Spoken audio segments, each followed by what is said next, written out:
Urte asko, 1981tik.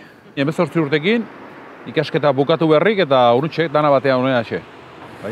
Ni pixka behan duzio, ni 1989 sartu nintzen, 18 bat urte, hola gutxi gara bera. Egunerakotasunen, nik esan nuke titulatu eta buru ditugunakin oso urrutikoa dela. Oso urrutikoa, hotza, ez da erresa. Titulatu beraien ardura dauzke guk dauzkeun bezala.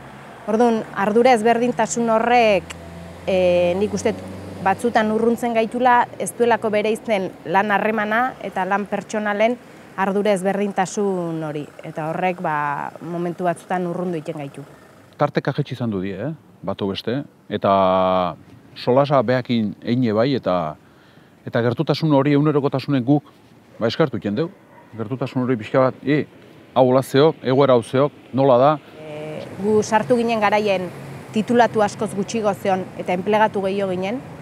Gaur eunen titulatu askoz gehiago dau, enplegatu gure kasun delineatzaile gutxiago gare, delineatzaileen lan hori sukontratu egiten da, orduan lan eiteko era bat aldatu da 18 urteotan ere ustez. Baldintza danak berdine behar goen juzkela, baina horik lortze aldea danon arteko lana izan behar dela.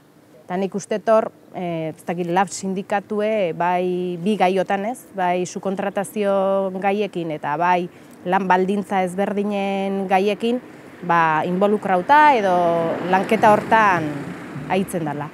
Tren bat eiteko lanen nik uste dana gehala beharrezkok, danak gehala langile, bai titulatu, bai enplegatu, bai tailerreko langile, talde lanen sinistea eta ez bata bestekiko diferentzi edo talde bateko lanen sinistuta.